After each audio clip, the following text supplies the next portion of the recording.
feature presentation.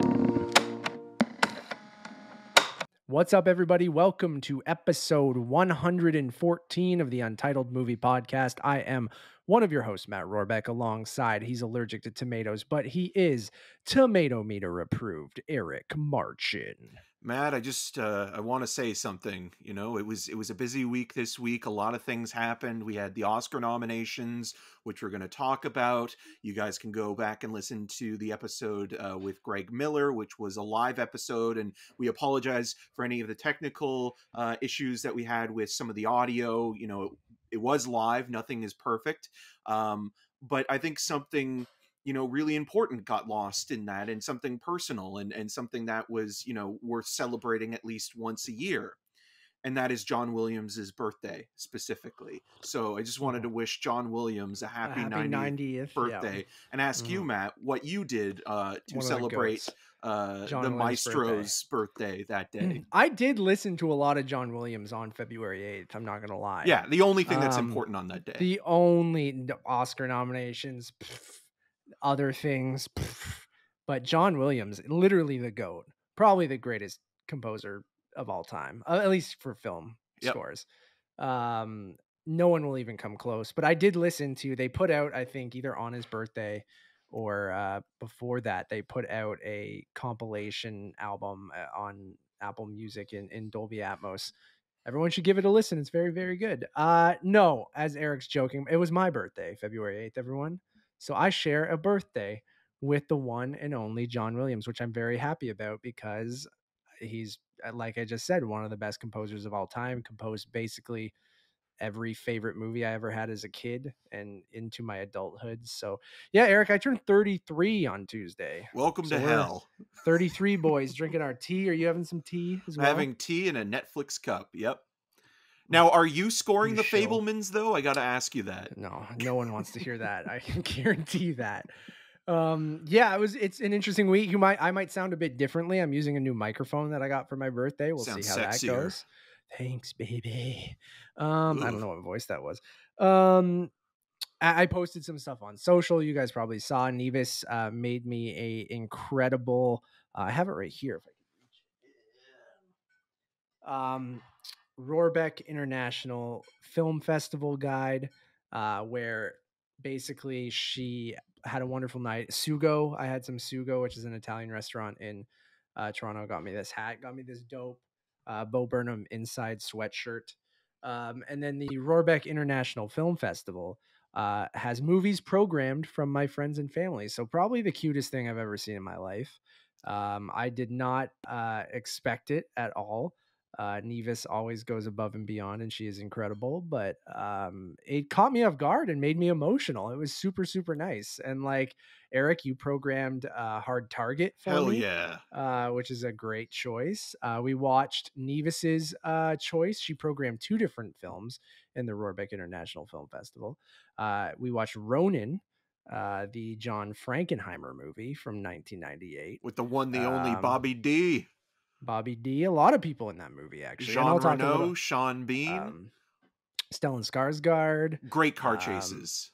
Yes, really, that's what stood out to me. And I'll talk more about it. But you'll probably hear me talk a lot about these movies for the next little while, because I'm going to try to watch everything that people suggested, and I'm going to rank them on Letterboxd. Nice. And I'm going to, and I'll probably just, each week you'll probably hear me talk about one or two of them. Maybe I'll slow down at some point, but there's some great stuff in here. And like, they're all like individual write-ups from people. And you guys can check out my Twitter, or I post it on Instagram as well. But some great movies. Misery, programmed by Joey Noel. I liked Shay programmed me Kazam and Daniel Baptista, both of them from the Movie Podcast. You guys might know them, friends of the show. Daniel programmed me The Mighty Ducks, and lots of good stuff in here. You got The Fall, Adventures in Babysitting, Knucklehead, 22 Jump Street, my buddy Kevin programmed, which is, I'm always down to watch more Jump Street.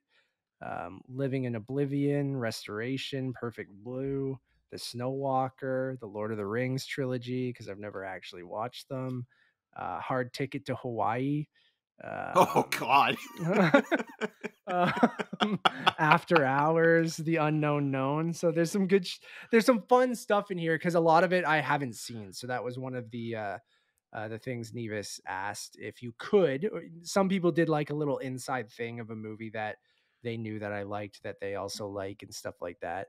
But most people tried to program something that I haven't seen. So it should be really fun over the next, however long it takes me to go through all those movies and kind of give my impressions on them and either shame people when they see that I hated their suggestion or they'll see how it ranks up. So had a wonderful birthday. Will it rank or will it stank? Yeah, that's the new segment on the show. Had some wonderful Italian food, some chicken parm, Eric's, a little spaghetti, a little rigatoni, some Caesar salad, some tiramisu. I drank way too much wine and had a couple beers while we watched Ronin and a joint. So I was just lit for Ronin, just absolutely lit. Now, does the Sugo hat come with the dinner, or do you have to buy that separately? You do. It is sold separately. It's not like a Happy Meal where you get a Sugo hat with your purchase of whatever. But I've always it's one of my favorite kind of no bullshit kind of restaurants in Toronto. You definitely couldn't eat there because they rarely have anything that doesn't have tomatoes in it. I mean, even that hat looks like it's made of tomatoes. Yeah, and a great restaurant if you're ever in Toronto or you live here and you haven't gone. It's just kind of no BS, kind of classic Italian place, like the checkerboard, tables and just simple food, but like massive portions of it that just really, really good. So had that and watched Ronin. So it was a good birthday. And John Williams' birthday, which is more important. So oh, totally. 90 and 33. How was your week? Pretty uneventful with the exception of the Oscars. It's been pretty low key. Oh yeah, that was also on my birthday in the morning. Exactly. There was a lot going on. But going back to that program book that Nevis put together, you mentioned getting emotional when I saw that you posted on Instagram and Twitter, and it was flipping through the pages.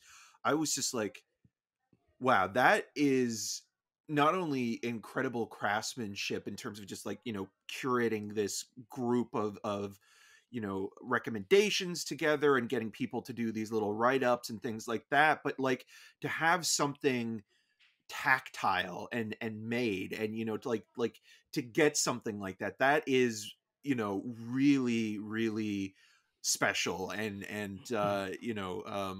I mean, Nevis is an amazing person, but that, as you said, is truly above and beyond. Oh, I know. It's very incredible. Like the little Easter eggs too of shit that I like obviously Doritos, Tapatio Doritos, sponsor. If you go on the official sponsor page, it's Arby's, Taco Bell, and Mountain Dew.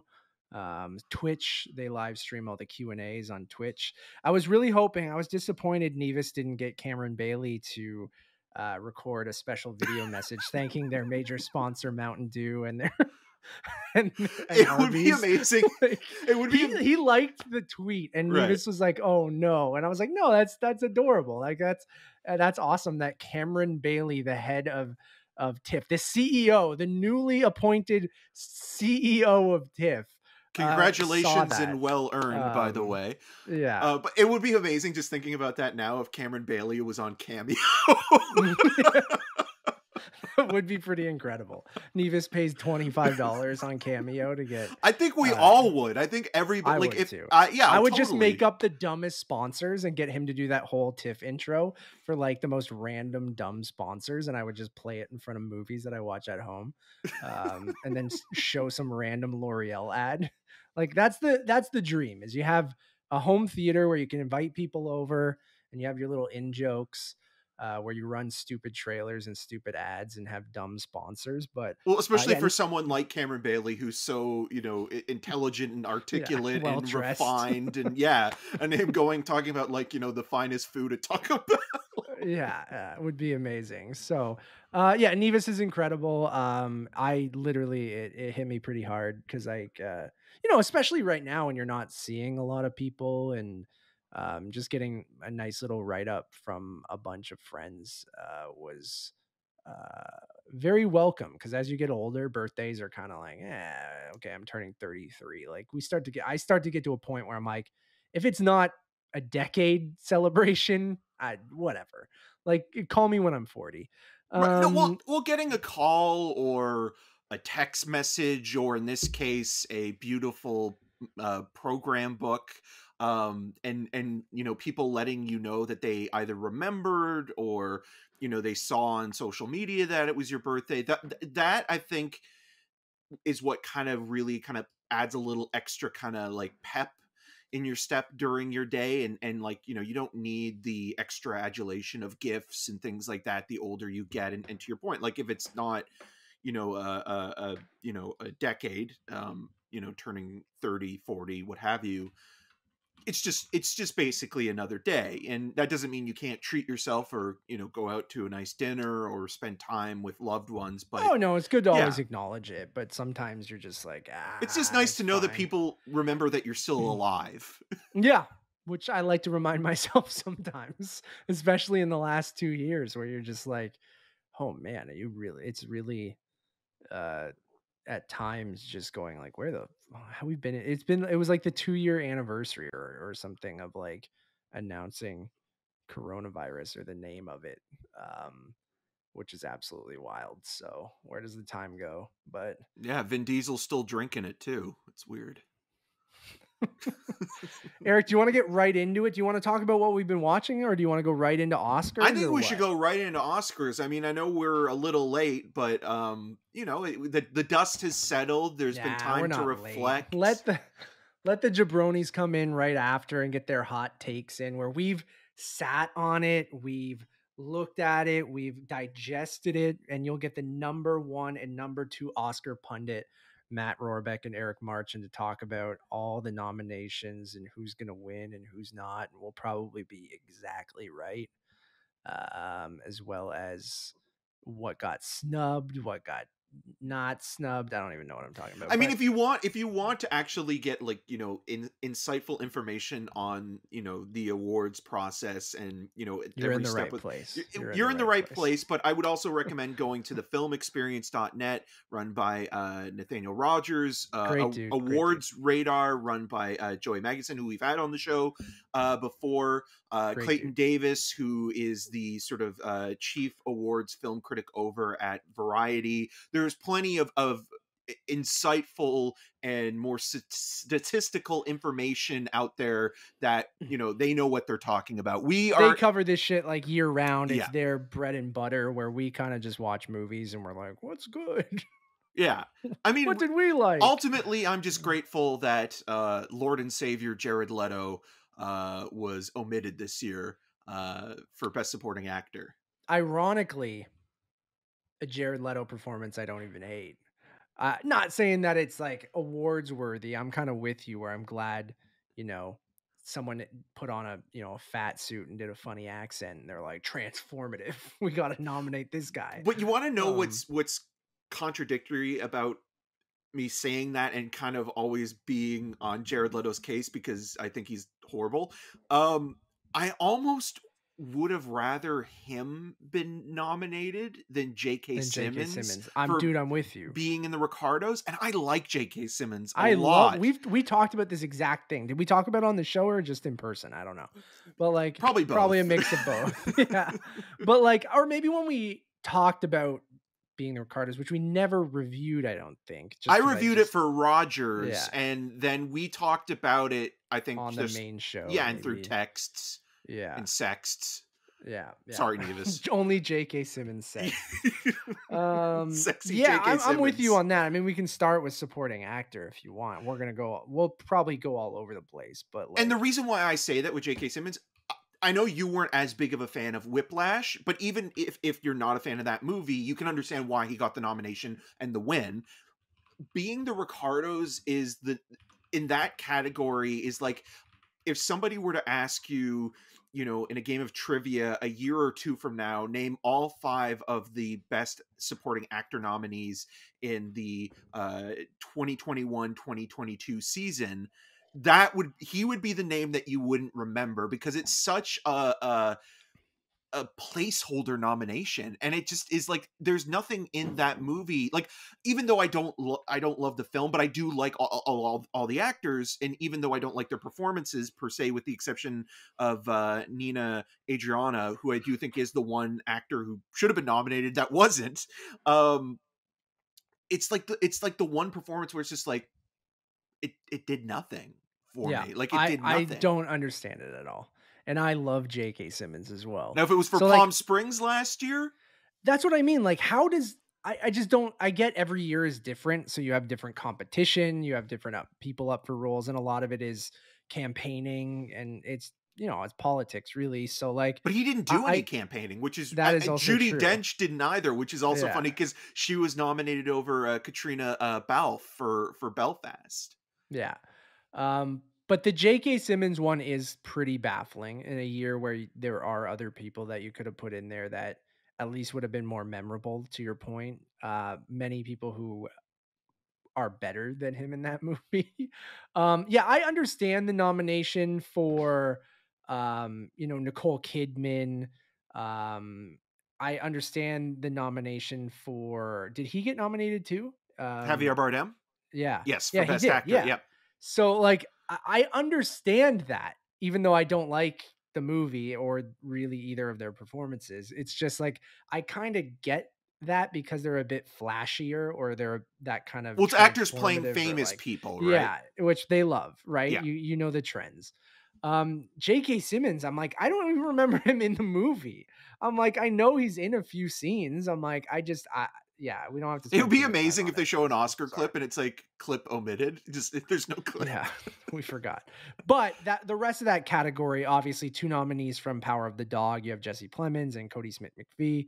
And Plemons Um, was kind of the surprise yeah, nominee because um, he got the BAFTA nomination for supporting actor, but really didn't show up anywhere else. And Cody Smith McPhee has kind of been the one that has been getting the lion's share of nominations and wins with both critics groups and a lot of sort yeah. of the So you thought it would just be members him, groups. probably, Yeah, right? Yeah.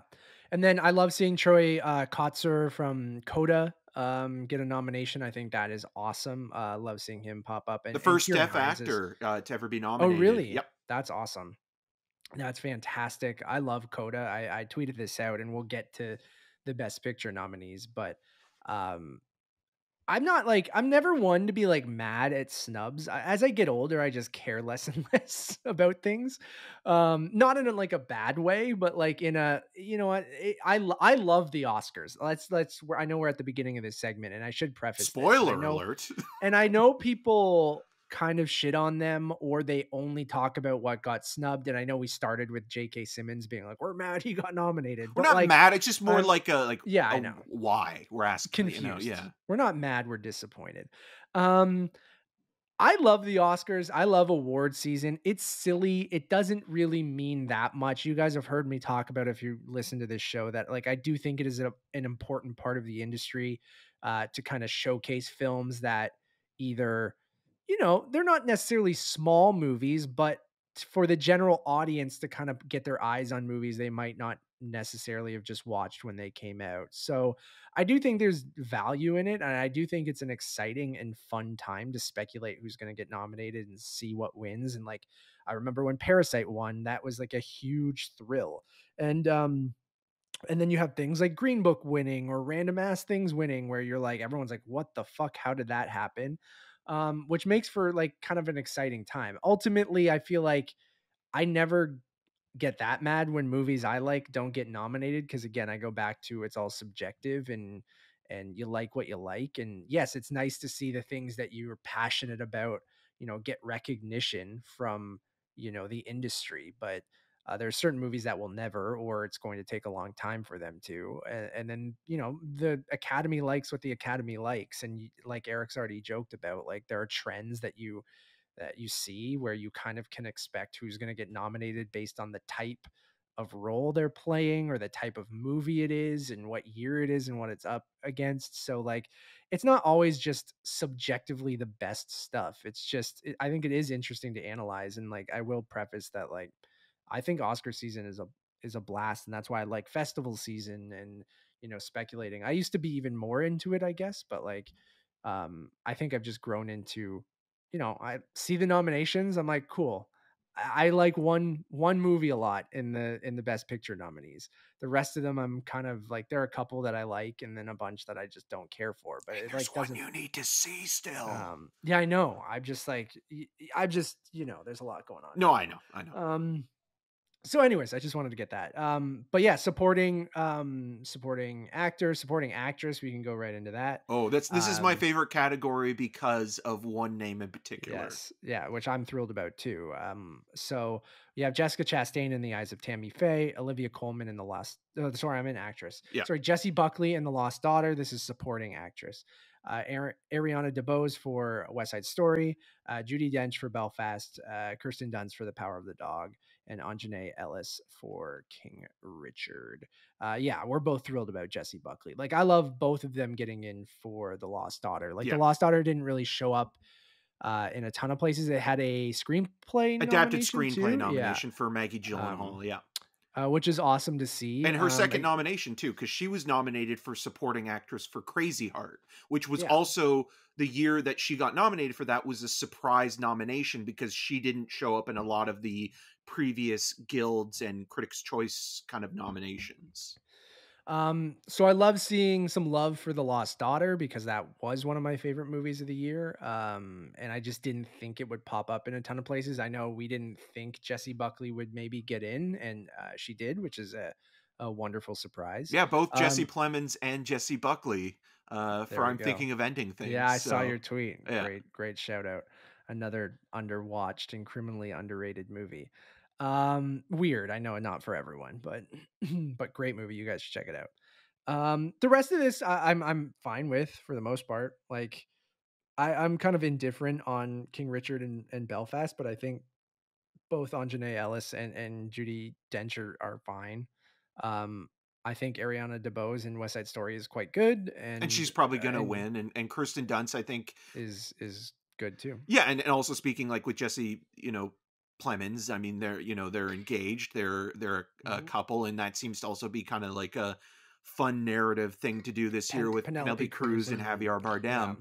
Which is cool. Yeah, and I mean also Kirsten Dunst has just been around in the industry since she was a child, so like this being her first nomination is kind of a big deal, And Power of the Dog being nominated for the most this year for 12. So, do you think it's the front runner? I think Jane Campion's going to win for directing. Do you think they split it? Yeah, I think so, because I still think that there is a certain amount of prejudice when it comes to a Netflix movie. So I think Belfast has the upper hand because it is a theatrical release, and it's a movie that's short and sweet, very accessible to give a the very cerebral, wide... quiet Western like the directing or win, and then or also make a big deal about, because I mean actors. Jane Campion is the only woman to be nominated more than once in the directing category after having been nominated for The Piano back in '93, the same year that she was competing against Steven Spielberg for Schindler's List. And even though she lost in directing, she did win in adapted screenplay for The Piano.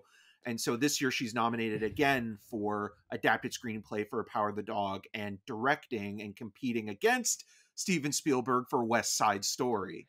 Who's the only director to be nominated in 6 different decades for Best Director. Talk about which is an absolute insane stat. Just absolutely wild. 6 different decades gets a Best director nomination I is absolutely wild. I still think of that video, like, that always goes around this time of year that circulates of him watching the Oscar nominations when Jaws got nominated for Best Picture, but he didn't get nominated for directing, and sort of like him kind of reacting to that. And that video, just thinking about that, video then and like where he is now, is quite comical. Did he deserve a Yeah, directing nomination for Jaws? Absolutely. But he's done pretty well for himself. So I think so. Yeah. We kind of went over supporting actor, so we don't need to do that again. But lead actor Javier Bardem in Being the Ricardos, Benedict Cumberbatch in Power of the Dog, Andrew Garfield in Tick Tick Boom, which I love to see, Will Smith in King Richard, and Denzel Washington in The Tragedy of Macbeth. So again, Power of the Dog, basically every leading and supporting role in that movie got a except nomination. for the dog. Yeah.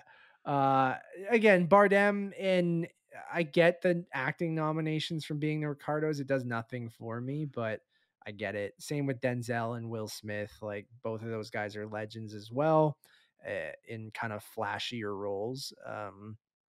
Like again, I'm not a huge fan of Will Smith and King Richard, and I think Denzel uh is great in Macbeth. Just Macbeth didn't. It's just to me, it's just Macbeth. I'm like I don't know. I'm sorry. This is probably like a simple minded thing. It's like I can tell when someone's doing bad Shakespeare, but when someone's doing good Shakespeare, I'm like, it's Shakespeare. It's fine. Like, Right. so I don't like. He's good. I'm just like it comparatively to like I don't know some other performances that I don't know. I'm like Shakespeare, so it just doesn't do much for me. But he's also Denzel, and I can't argue with that. So Yeah, I loved him in the film, but I understand where you're coming from and just like, okay, like, I think he is worthy of that nomination, and this is his 10th nomination overall, 9 in acting. He's won 2 for supporting actor in Glory and for actor in a leading role for Training Day, which he was competing against Will Smith back in 2001 for Ali, for which Wild was Wild West, yes, which was Will Smith's first nomination for Ali, and then Will Smith was Will then Smith's good in Ollie. Yeah. nominated for The Pursuit of Happiness in 2006. And Smith this year has been nominated for 2 Oscars for Best Actor and producing King Richard, Mhm. which a lot of people say that he is going to probably win the acting award because he's quote unquote due. The nominations for both. But does that ever happen though? Like when people Oh, say it they're does. It due, does a it lot of the does. But I feel like times. yeah, It's that's true. it's kind of like this. It's like politics. It's like when somebody tries to become sort of the leader of their party. It's usually based on like how much work you've done. Is it your time? Are you worthy of the win now? Have you been sort of anointed by your peers in a way that it's like you are overdue? That Right. always gets sort of thrown in the conversation, and Will Smith is kind of in that sort of category right now where he's done good work in the past. He's obviously come from a TV background and gone above and beyond to become this amazing sort of mogul and superstar and executive producer on Cobra Kai, which I think will be his I love definitive that. Yeah. a contribution to the arts. um but yeah, it's an okay role. I wish that movie was better, or I I liked agree. it a little bit more, but like Ingenue Ellis I think is very good, and the movie isn't bad by any means. No. It's just like I don't have any passion for Belfast or King Richard, with the exception I do like Kieran Hines in Belfast quite a bit, and like it's like I get why he got nominated as well, because that's also the guy's almost been working in the industry for 50 years, so it's almost that's a great sort of category for veteran uh character actors to get nominated, so that kind of happens there. And then with Benedict Cumberbatch and Andrew Garfield, you have the Brits being nominated, both of them getting nominated for their second time. Cumberbatch being nominated for the Imitation Game originally, and then Garfield being nominated for Hacksaw Ridge. And I think Garfield's probably the most happiest I with forgot. that nomination, because being nominated for a Mel Gibson film, I mean, I'm sure he loved the role, the person he was playing, but saying that your sole nomination is for a movie directed by Mel Gibson is probably like not the thing that you want. That So got a Best Picture nomination. it Didn't got a it? directing nomination. Mel Gibson got a directing Like nomination 3 years ago, like 4 after years ago. all the shit that How- he had said in the past. How long ago was that? That 'Cause was it feels like like a lifetime, but 2016, Okay. 2015. It So was it's the been year that 6 or Arrival got 7 years. nominated and Yeah. and La La Land and Moonlight. What an awful piece of shit movie. Like I couldn't Hugo even make Weaving's it through. And I know performance. people said like the second half is better than the first half, and I didn't even get to that second half. Yeah. Because I turned it off during that Hugo Weaving dinner sequence. Jimmy which looked is good in his just- uniform too until he got Jimmy! shot up. It's like the worst. It was the worst. I have thing it I've on ever seen. 4K because I was sent a version from it from Lionsgate for awards consideration. Right. So it sits Anyway, on my I shelf. love Andrew Garfield though, and like I think Benedict, you convinced me on him on Power of the Dog. Like I wasn't sold, and then kind of when I heard your perspective, I'm like, and after I saw it again, I'm like, okay, I get that, and I do think he's quite good. And again, yeah, you can't argue with Will Smith and Denzel, even with my how I felt about either of those movies. Yeah, so. and I do like that. I mean, like I don't like I like Javier Bardem as an actor. He's a very good actor, but the thing I like about his nomination for being the Ricardos is that so he's been nominated 4 times in total. One for No Country for Old Men for supporting God, actor. So good. He's so And good. that is truly the performance that he deserved. One of the best villains of all time. Yeah, Anton Chigurh is amazing. But it is funny for Best Actor.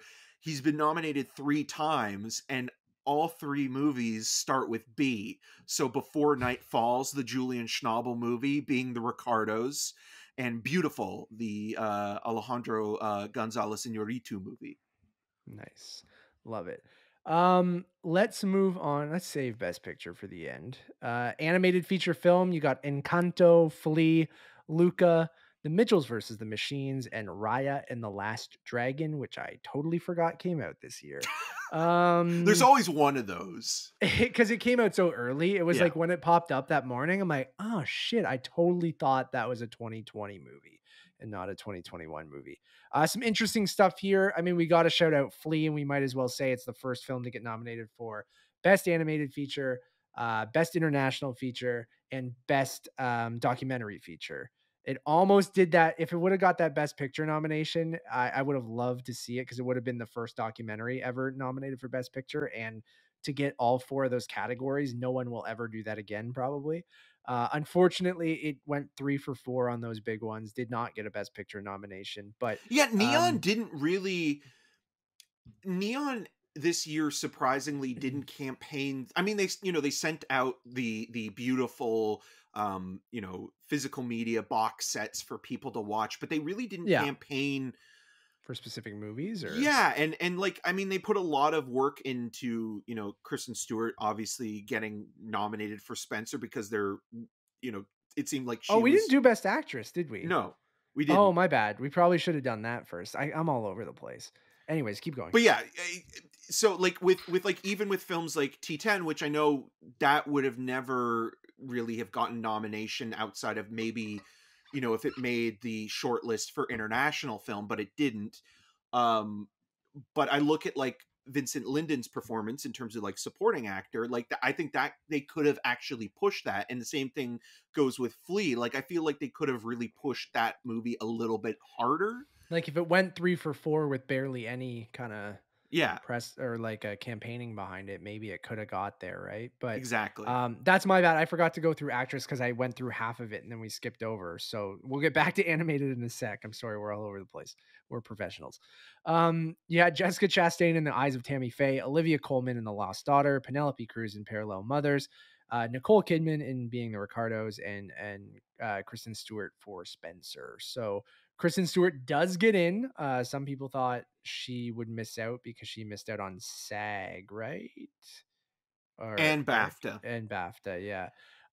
So I like seeing her make it in. I love Robert Pattinson and Kristen Stewart are the best. Like I just after Twilight, they both just made dynamite choices, and I'm so excited for the Batman. We got our tickets today. for opening night. So I'm stoked about that. But Kristen Stewart and Spencer, I really like. I know you were medium on her, Eric, but um, I mean, Olivia Colman. it's still good to see. I mean, this is another conversation that we could even have on this, where like, you know, the SAGs and BAFTAs are usually a pretty good barometer when it comes to, you know, what could be nominated. But I think this year proved that there's a lot of people getting nominated and you know that either didn't campaign like Judi Dench or J.K. Simmons, or ones that didn't, you know, end up in, you know, these other awards precursors, and that maybe the precursors now don't mean the same that they did, you know, a couple of years ago, because the Academy has become much larger with both Yeah. a diverse and international sort of grouping. Even Penelope Cruz, who didn't make the BAFTA long list, Yeah. let alone the BAFTA shortlist or nominations or anywhere else for that matter, gets in for Parallel Mothers. And she is the only woman in the history of the Academy to be nominated for 2 non-English speaking roles more than once, and both Wow. films being directed by Pedro Almodovar. So, you know, Wow. that's kind of a big deal as That's great. well. No, and then that goes to your point of yeah, I absolutely think that's fantastic. And I always pop for those too, like the ones that you're not expecting, even if I haven't seen the movie yet. It's just, and we'll talk about Drive My Car in a little bit, but like I popped for Drive My Car showing up in Best Picture, even though I haven't seen it yet. It's just, it's great to see stuff like that. And then it goes, fuck, I should have watched it by now. I just haven't had, not even had the time, but I haven't carved out the 3 hours and energy to do it. I'm going to very, very soon. I promise. Maybe by the next episode. But yeah, great to see her in there. Again, we've talked about being the Ricardos enough, but and going back to Lost Daughter to see Olivia Colman also get in, I think is great. And then Chastain in Eyes of Tammy Faye is the one that I don't love. But again, I get it. I get it based on, not that I agree, but I get that that's the type of role that they Well, you nominate. mentioned it with Jared Leto, right? Yeah, Put on a lot of transformative. latex and, you know, Yeah. prosthetics, and, you know, you transform into a role. And, you know, Jessica Chastain, it can be very good. I mean, like, she was, you know, she's been nominated twice before for The Help and Zero Dark 30. Zero Dark 30, she was very much worthy of that nomination. And has done really good work. But like, thinking, the other thing that I find funny with that category is that you have 2 co-stars in the horrible The 355 with Penelope Right. Cruz and Jessica Chastain, Right. which nobody's That's seeing. just a testament to that. Like, I cannot believe we talked about it in our review, which you guys can go listen to, but like the quality of actresses in that movie, well, 2 of them just nominated for Best Actress in a leading role, and that movie, dear God. Okay, back to animated. So we talked about Flea a little bit. Great to see Flea get in there. You have 3 Disney movies with Raya, Luca, and Encanto. So I'd like to see them spread the love a little bit more with animated stuff, especially I know people liked Belle. Mhm. And there's kind of like, give some love to some other studios. I know it's Disney's bread and butter, and obviously they are very, very good at it. Both, I mean, Encanto on my rewatch, I liked a lot more than that first time. Luca, I'm still kind of medium on. I know a lot of people like that as well. And then Raya, I know we were kind of both, I think, sort of medium to medium positive on Raya. Yeah. But I know people really like Raya as a fun adventure movie. But Mitchell's versus the Machines, like, I don't know if it's the front runner because it could go to Flea, but maybe Flea gets a documentary I think or it's going to go to um, Encanto. I think that yeah, that movie is starting to really yeah. surge again, Once because it went on Disney Plus, man, like it kind of took exactly. off. Yeah. No, everybody is talking about Bruno when they shouldn't be Yeah. talking about Bruno. And I think that that is like, it's starting to kind of have that second wind of where like people, you know, are rediscovering it on Disney Plus, and when they didn't maybe go to the theaters during, because it opened during the American Thanksgiving Yeah. long weekend, And the COVID stuff was still weird. Yeah. and so now, you know, families are watching it at home, And voters that are Bruno watching. song just It's bigger than Let and It that Go, wasn't even the right? song that was Like, submitted by Disney for best do you original think they song. regret that? Yes, because it's become Yeah. a chart topper. It's Yeah. the song that people remember. Watch that get performed the Yeah, night that would of, be pretty but good. like instead. But yeah, I'm I wouldn't be also surprised if they do performances, if they do the song that got nominated yeah, and that and or they Don't do a Talk About medley Bruno of all the of songs. Encanto songs, Yeah, or something. I'm also really happy that the Mitchells versus the Machines got nominated because next Remember to when Lego Movie got that snubbed? was the thing that like you're holding your breath, but I think after Into the Spider-Verse Spider-Verse, got yeah. nominated and won, I think both They're kind Phil of in Lord and Chris Pixar territory Miller, now too. yeah, are now kind of in the in crowd with the animated Yeah. group. So I think that they'll be fine moving forward when it comes to whatever they produce animation wise or kind of write or work on. So Yeah. yeah, but there was still that moment of holding your breath because Oh, of I the know, Lego dude. movie not getting And nominated. Mitchell's didn't make it in somewhere else, right? I Well, feel yeah. like. Well, I mean, Mitchell's the Um, one category that again, like Netflix didn't really put a lot of effort in terms of campaigning for was I think it should have and could have been nominated for original screenplay. Yeah, I know you kept bringing that up, and I would have loved to see that. But I mean, at other award shows, I thought somewhere else snubbed it. Was it the Globes or something? I forget, but not that it matters. But love to see Mitchell's versus the Machines in there. That's what I hope wins. But Encanto could easily win, and Flea could easily win. So we'll have to see. Let's go. Next on my list here is cinematography. So let's do that. You have Greg Fraser for Dune, Dan Lawson uh, for Nightmare Alley, Ari Wagner for Power of the Dog, Bruno Delbonnel for Tragedy of Macbeth, and Yanis Kaminski for West Side Story. So you have some great cinematographers here. Uh, I'm not a huge fan of the look of Macbeth, but I know a lot of people are, so I get that. And West Side Story, Power of the Dog, Dune. Say what you want about our feelings on Dune and Nightmare Alley. Like, I know you're not a huge fan of the cinematography in Nightmare Alley, so I'll let you go off. But the Dune cinematography, I obviously get with that IMAX cinematography, and Greg Fraser's. It's a very awesome, showy so, movie. Yeah, totally. And so is West Side Story. So and Janusz Kaminski is also, a very legend, respected cinematographer within the industry, and his sort of basically lifelong collaboration now with Spielberg is it's kind wild, of yeah. defined from Schindler's List on in terms of like that style of kind of overexposure and sort of the bright light and the harshness. Yeah, when it comes to Nightmare Alley, it's really interesting because it did very well with the crafts, which I'm not necessarily completely surprised by, and that's probably also where a big sort of chunk of the vote came in for Best Best Picture, Picture, and that's why yeah. it got nominated for Best Picture, because you had a lot of probably because everybody in the Academy gets to vote for that category. So if a So lot of the behind the scenes people are voting, yeah, so like not just behind the scenes, but you know what production I mean. designers, Yeah. cinematographers, craftsmen and women, like that's kind of where probably a lot of that vote came in. And again, nothing wrong with that. It's just it's not like out of a lot of the movies that were made in the last year that could have been nominated for cinematography. I mean, one that comes to mind, and again, it was a bit of a stretch to get in the first place because it's such a weird movie, is The Green Knight, where that's such a beautifully shot film. But I mean, if The Lighthouse can get nominated, it's not entirely impossible. So but again, maybe The Lighthouse kind of has that kind of archaic kind of look going for it in the way that Tragedy of Macbeth kind of won people over. And Bruno Delbonnel is also a very respected cinematographer. I think the one person who deserves to win is Ari Wagner, who you almost knocked over when we went to Power of the Dog.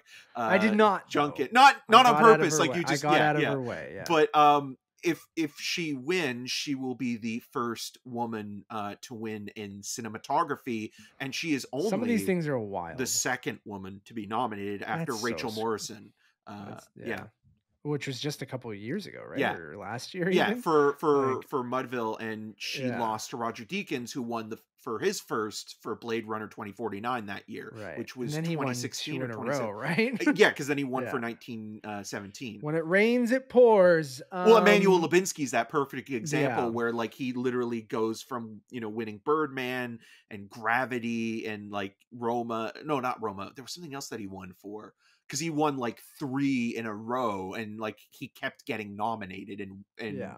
won. That happens, right? So yeah. Like onto costume design. You have Cruella, Serrano, Dune, Nightmare Alley, and West Side Story. So Cruella sneaks in there because it didn't really show up in many other places, but understandably for costume design. Same with Cyrano, but uh, yeah, the Dune one, I guess. I don't know. I Nightmare mean, I Alley, I appreciate guess. that Like, Dune is a little bit different from some of the period stuff, yes, because even though it is very kind much of. taking from, Yeah, around the world and borrowing sure. from different styles, at least it's a futuristic sci-fi movie and It's not not just a just, period piece yeah. or yeah. Yeah. I mean, the one movie that's not nominated, and this was announced before Best Actress, where I was thinking, okay, there's no way that Stewart was going to Oh, get in, Spencer. was Yeah. Spencer, because the costumes are such an integral part interwoven in the Do you think narrative. that's just because they were real outfits that she wore or something? Maybe. Maybe, Like, but I I don't still know. don't think people like the movie overall. I think that Right. that Stewart They got like her nominated performance, because but of liking her performance and liking her, and that was the thing that ultimately kind of pushed her through. But catapulted her. Yeah. but you look at that movie throughout this entire award season with the outside of the critics groups, it got nothing anywhere. And Right. like even something like costume seems like that would have been the one, if Stewart didn't get nominated. Like that was the one that, like, Mhm. it's like, oh, everybody would vote for it because it's pretty flashy, right?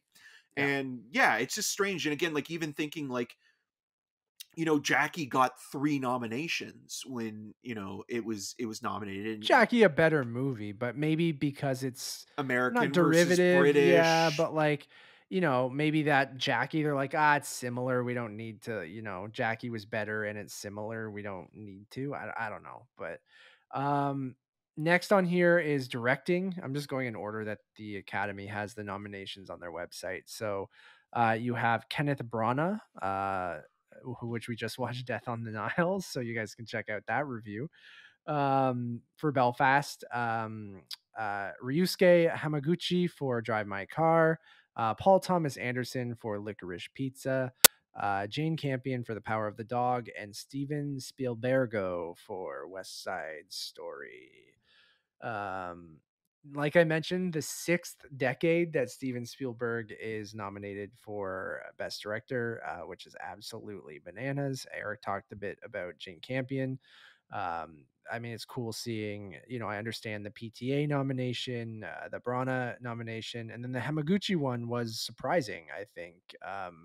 You know, uh, I think some people were expecting who got snubbed here that Denis people were Villeneuve. Denny Villeneuve for Dune, which Eric and I's opinion on Dune. I love Denny.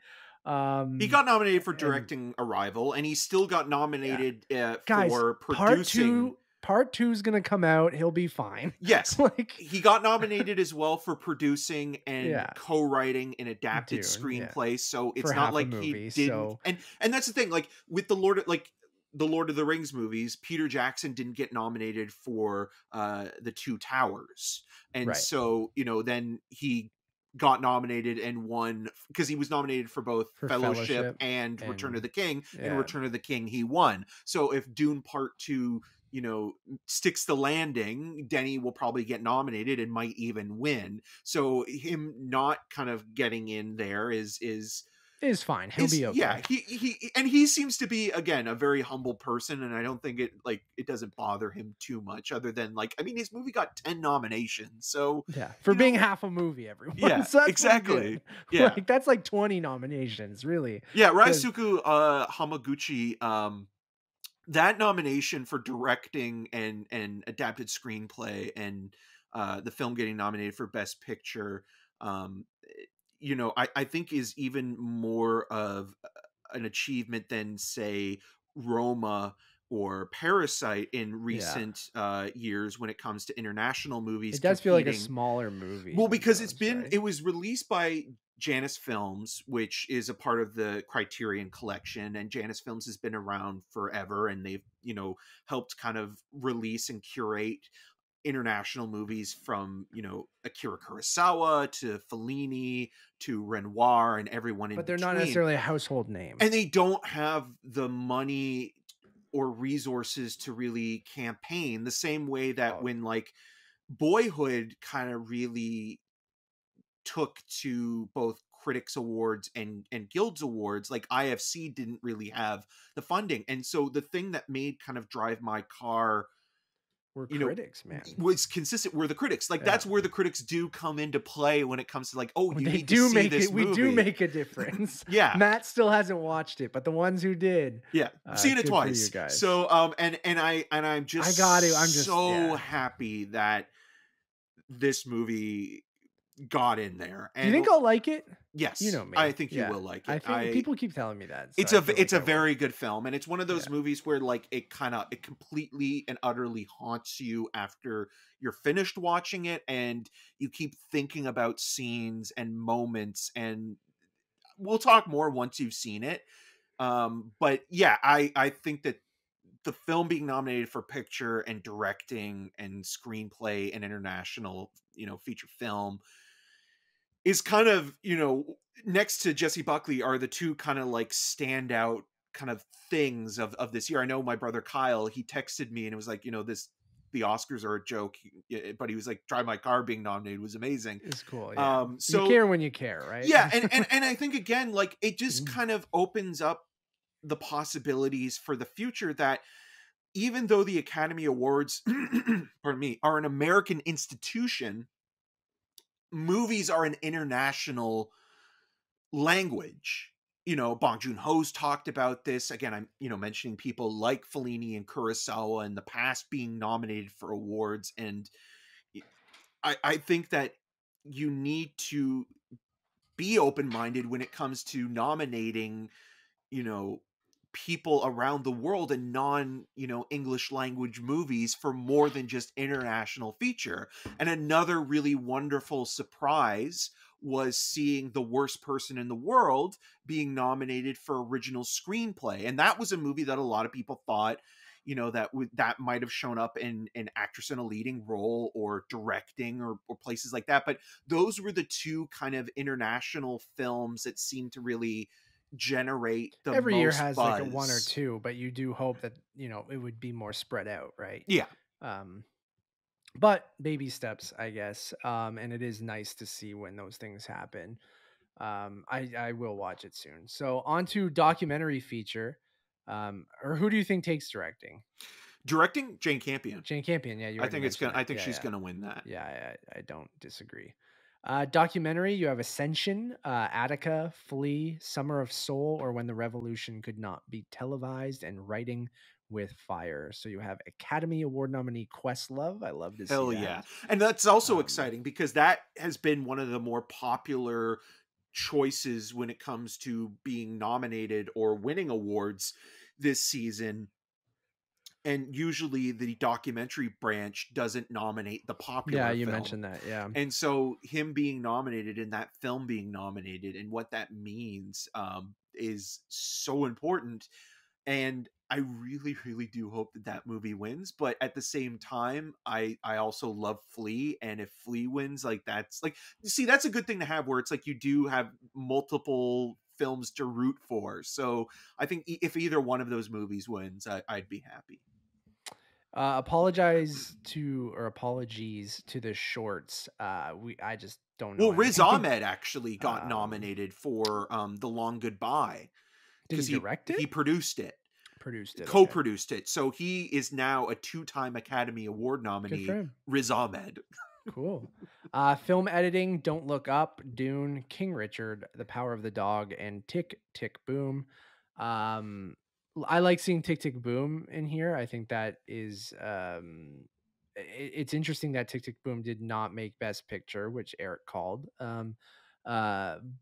but it does, because editing is that one that always kind of sort of lines up with the nominees a lot of the time. Mhm.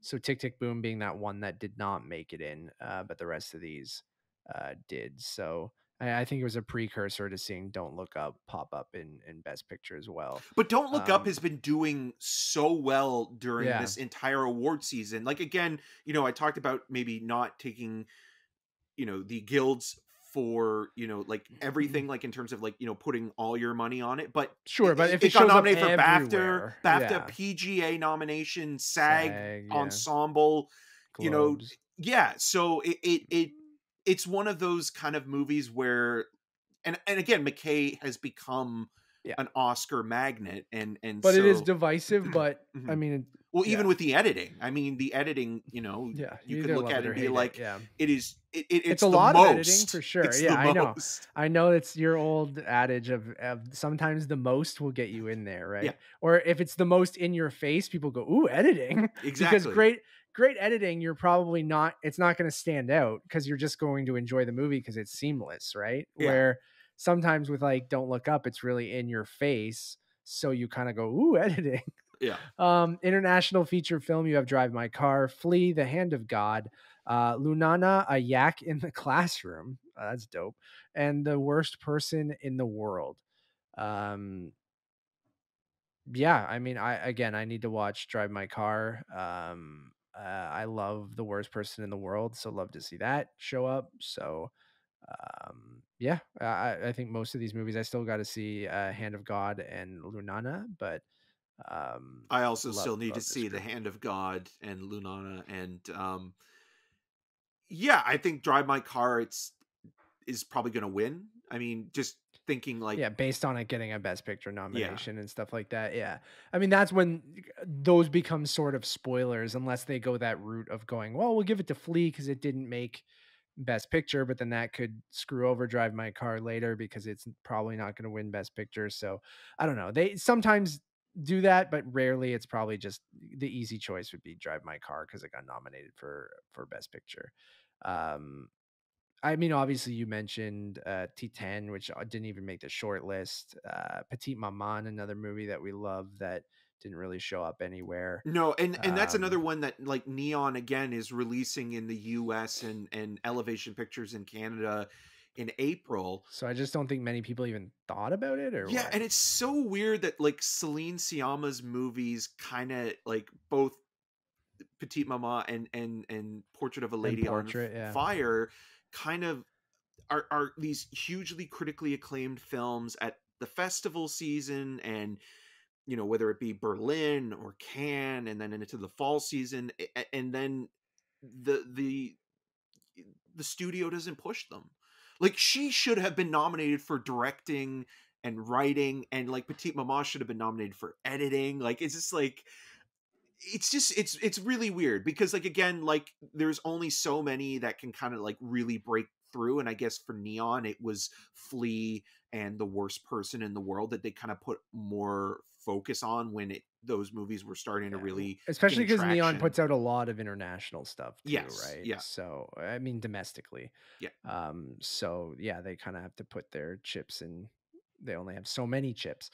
Makeup and hairstyling. So you have Coming to America, Coming number 2 America, Cruella, in case you were confused, Dune, The Eyes of Tammy Faye, and House of Gucci.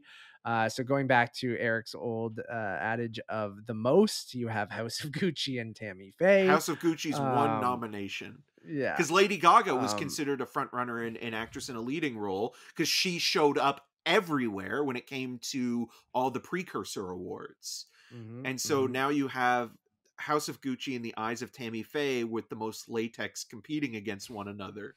I mean, Dune's got a lot too, I guess, with Stellan Skarsgård Yeah. and some other people, but um, and then obviously Cruella with the hair and makeup, and then Coming to America, I guess, Yeah, was that's sort got a of lot of yeah, makeup as well. same, Yeah. right? So sometimes it's just the most, which is fine. Suicide Squad won that award, right? So Yeah. Which is also a bummer because I think the Suicide Squad should have been nominated. The Suicide Squad should have been yeah, nominated for visual effects. and wasn't. And wasn't. Yeah. Yeah. Music. So original score, you have Don't Look Up by Nicholas Bertel, Dune by Hans Zimmer, Encanto by Jermaine Franco, Parallel Mothers by Alberto Iglesias, and Power of the Dog from Johnny Greenwood. Some really good scores here. Obviously, I cannot deny that this Dune score is a lot and it is impactful and does a lot of the heavy lifting with the visuals of that movie to kind of carry a somewhat simple story. Well, not a And complete story. yeah, we'll just keep dragging Dune because we're, anyways. I want to watch Dune again, everyone. I'll watch Dune again when part 2 comes out. That's what 2 is called, Dune Yeah. again. Dune again. Um, Tune again. yeah, a tune. Yeah. Obviously Johnny Greenwood, incredible for Power of the Dog. Well, an amazing year for him in general with both like Spencer and Licorice Pizza Yeah. as well, right? Yeah. Even the Licorice Pizza, he only really has like one piece of music in it, Right. Or But a it's couple, still, but hey man, still, he's still the take composer it. on that movie.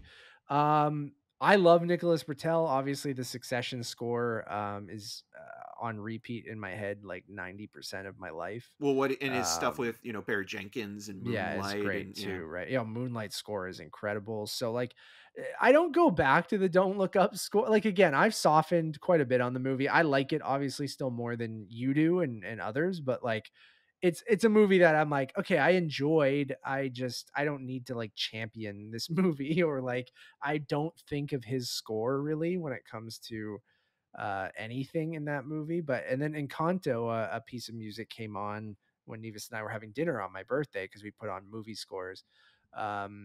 And a piece of Jermaine Franco's music came on, and I was like, "Oh, this is really lovely." Like, I guess sometimes you go to the because it's a musical, like the actual performances of the songs that I don't think about the actual score in that movie, but it is quite good. And I haven't heard Alberto Iglesias's Parallel Mothers score yet. I have. It's quite good, and his collaborations with Almodovar are usually highlights of at least his more recent stuff. Like The Skin I Live In is another one where it's like it's really creepy and unsettling, Eerie, and yeah. this is kind of more suspenseful and mixed with melodrama in a way that kind of works for how the characters are internally feeling. And so like that nomination is kind of inspired in a way that it's like, okay, like out of all like the big studio movies or even sort of like kind of like the bigger indie films that have, profiles that have been nominated or kind of shown up elsewhere, something like this being nominated is again kind of,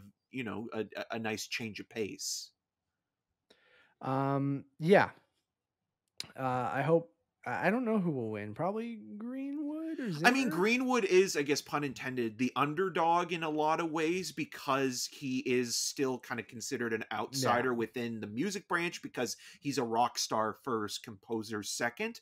I almost, again, feel that Encanto might pull a surprise win there because it is doing so well. And sometimes, but Hans Zimmer, like this is probably, to your point, like, he's doing a lot of the heavy lifting, but also this seems to be the most inspired he's been with a score as of late. So kind of experimental at times. and he's only won once for The Lion King. So oh wow, yeah.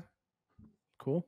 Original song, we have Be Alive from King Richard, which has Beyonce and Dixon. Dos Oruguitas from Encanto, which is music and lyrics from Lin-Manuel Miranda.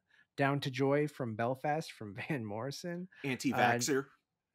Really? Is that why they don't have to have vaccinations at the Oscars? Well, there's more than just him, but yeah. Yeah, I know, but yeah. I thought most actors were now because like most sets you had to be vaccinated, but like maybe it's a lot of the studio people or like I don't know who else, but yeah, that's an interesting choice.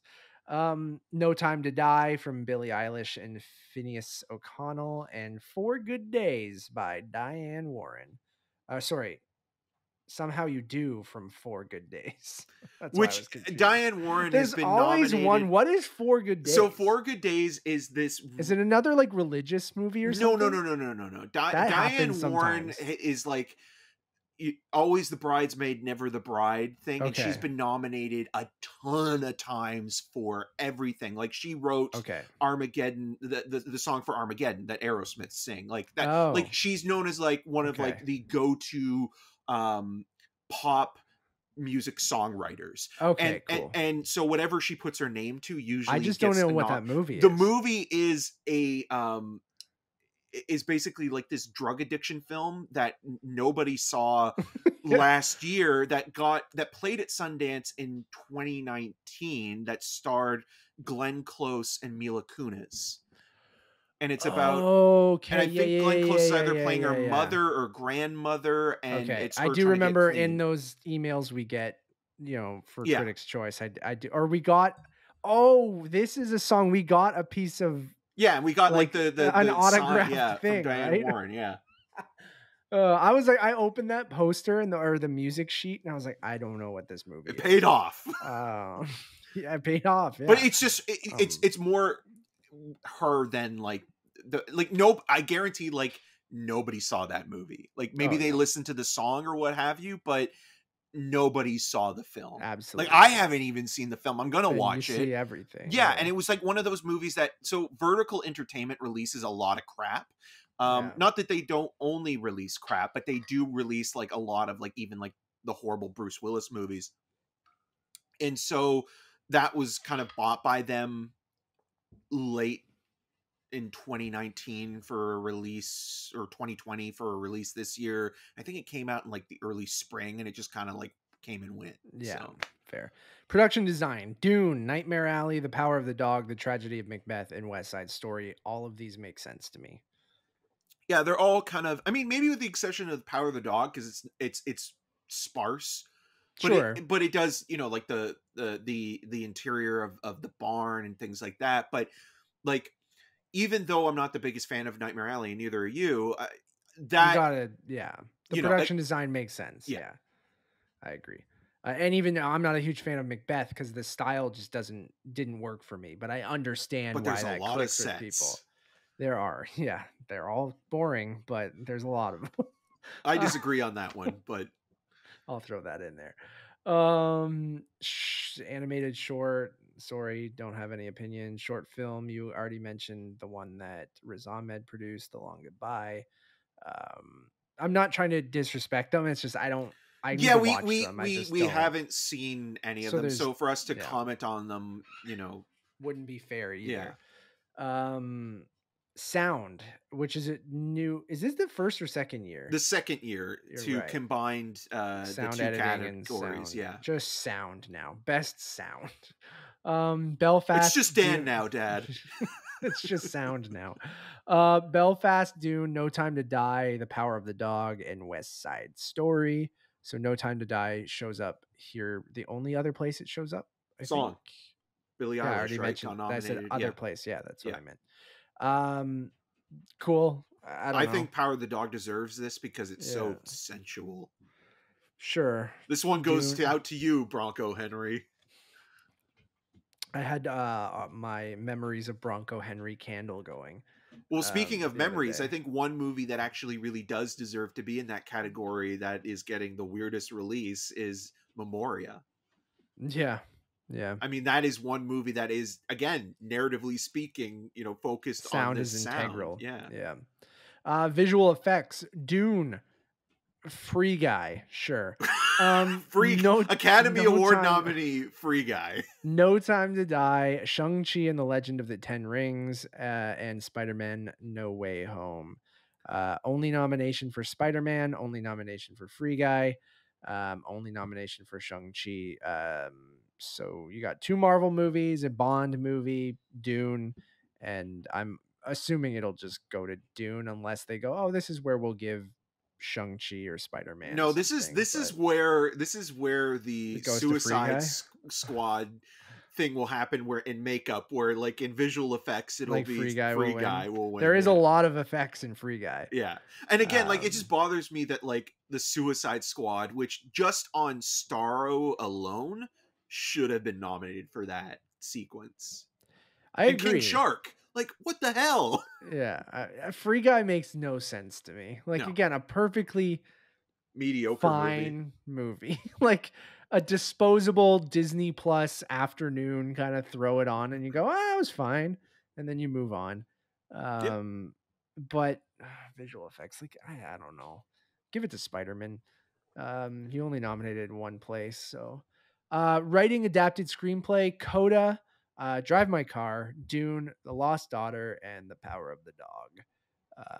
Again, haven't seen Drive My Car yet, but I love that it's popped up in a few different places. I have seen everything else here, and all of these movies, or other than Dune, obviously, you could win for half a screenplay, I guess, but we'll just keep every time we can. The Lost Daughter, I love that nomination. Coda, I absolutely adore that movie. So, and obviously Jane Campion writing Power of the Dog.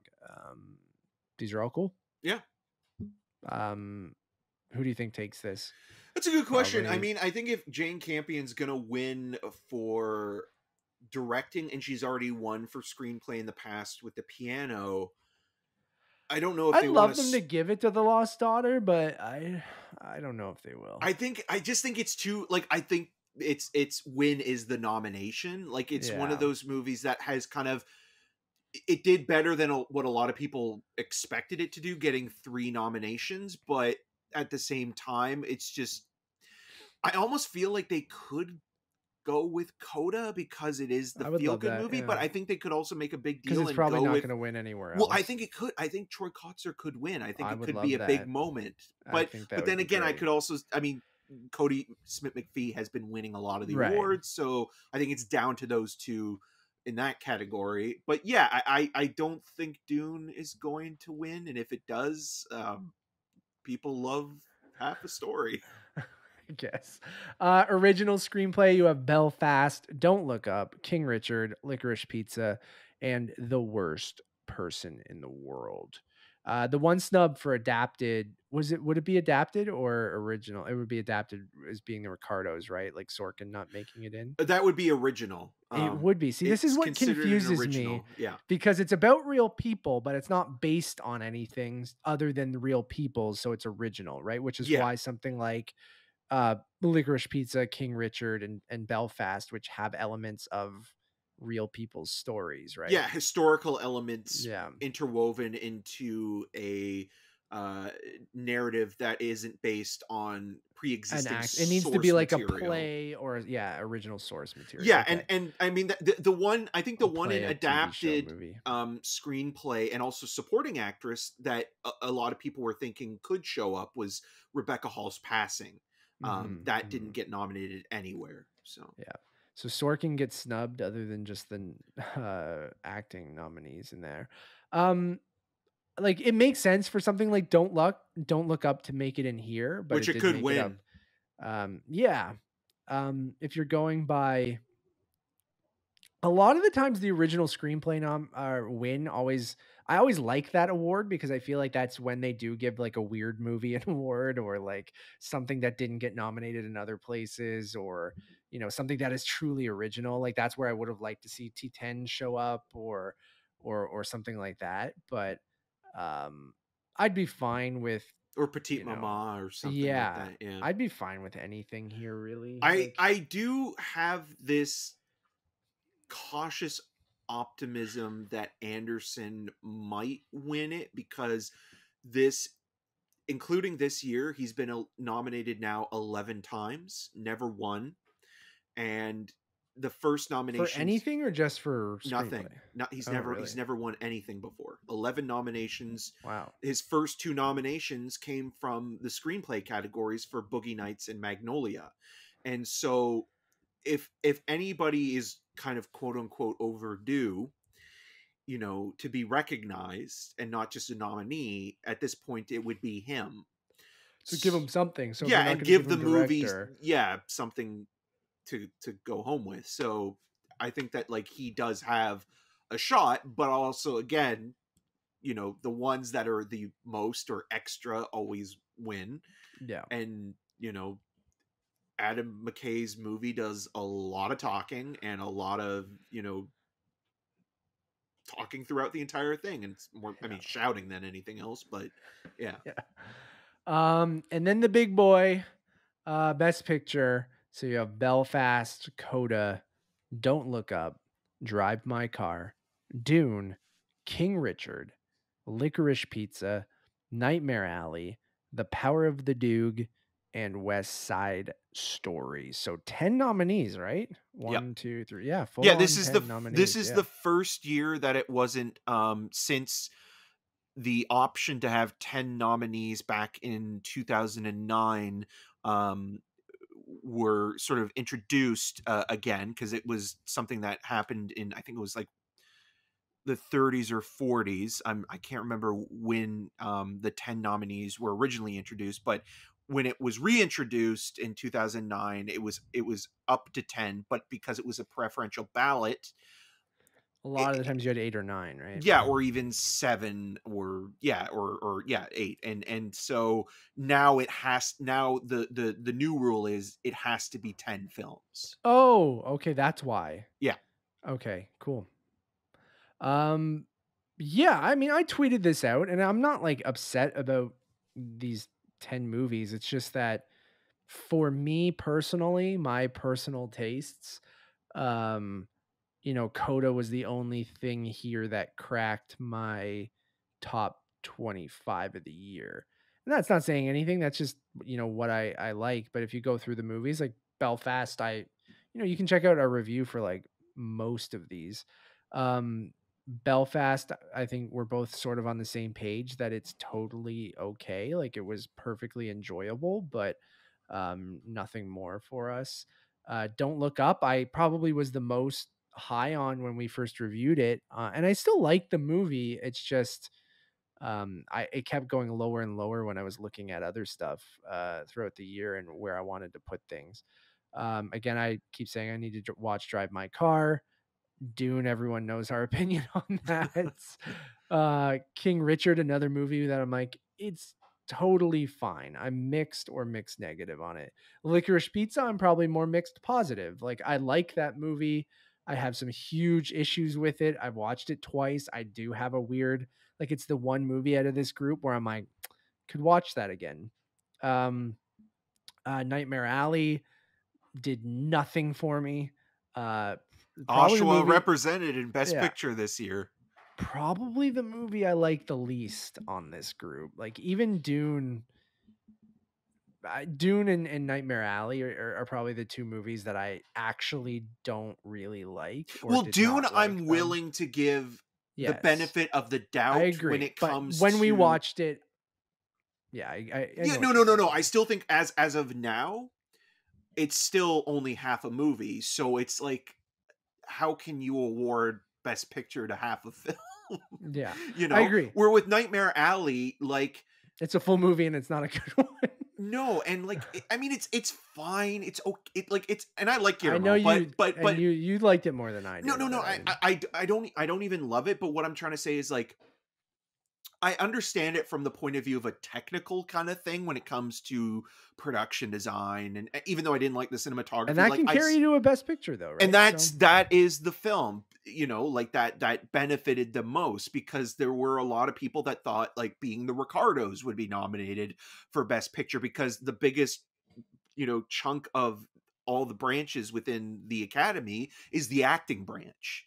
And so like something like that was expected, and some people thought maybe there would be enough people to vote for something like The Lost Daughter for Best Picture or something like that, but it ended up being Nightmare Alley because you had cinematographers, production designers, sound people, like all these people voting for that film and voting for Dune. Like those were probably the two that benefited the most from the below the line. from the technical categories, yeah. Yeah. Yeah, I agree. Power of the Dog, again, didn't make my 25, but a movie that I still respect a lot. And even if it didn't completely click with me, yeah, both times I watched it, um, it grew on me, and I do like the movie. And then West Side Story, another one that kind of grew on me, that I've been itching to rewatch with Nevis or my parents, which is going to be on Disney Plus soon. In Um, March, right? but The yeah, beginning Eric, of your thoughts March. on the group? Because I kind of went through everything. You don't need to. You can do whatever you want here. But how are Well, you I feeling? think my the three that I would be the most happy with winning, that I mean, one maybe has a shot. Licorice Pizza, Power the Dog, and Drive My Car are the three where it's like, if any one of those movies won, I'd be delighted. Yeah. Power the Dog, I think, has a shot to win. And then if Coda or West Side Story won, I would also be very happy, because I think both of those movies, even though they didn't make my top 25, I still think that they're really good films, and they're Yeah. worthy of the Best Picture nominations, and popping up in other categories. Then what you've already said with We're kind of aligned, right? Belfast, Yeah. and King Richard, where it's like, okay, I like, get it, but no. yeah, but Belfast is the one where it's like, I see that winning Best Picture. Just again, it's a shorter movie within the 10 nominations in a year where everything was over 2 hours. It's very accessible.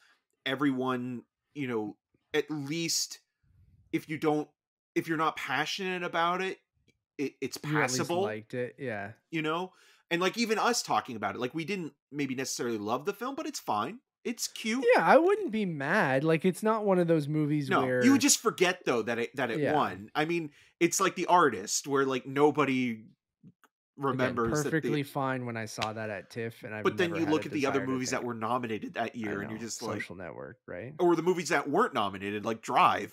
Yeah. God. Drive My Car, justice for movies with Drive in the title. Yeah, so it's just one of those things where it's like, I don't think Dune should win, not because it's necessarily a bad film, it's just not a full film. Yeah. Don't Give it Look to Up part is, 2 if it's good. yeah, and then you can kind of consider that you gave the entire Both movies, yeah. yeah. Or And then the one movie. Don't Look Up is probably my least favorite in Yeah. this group, and Yeah. I mean, it's still like, I understand why it got nominated, and like, I guess it's still a better nomination than something like Extremely Loud and Incredibly Close. But Yeah, this is more polarizing, where I think Yeah. most people are on that same page with Extremely Loud, which was just baffling. yeah, where but, it's just like, what? Yeah. Huh? An interesting year, nonetheless. I'm excited to watch. So late March. I don't have the when's the Is it exact the date? I have 25th or it. The 27th? 27th, I think. Yeah, 27th 27th. on ABC. So still a long ways to go. Really, I know. I thought it was sooner. Like, we'll but I be know they so pushed over it by the time that Sunday night rolls around. Yeah, Critics' Choice is like the week before, right?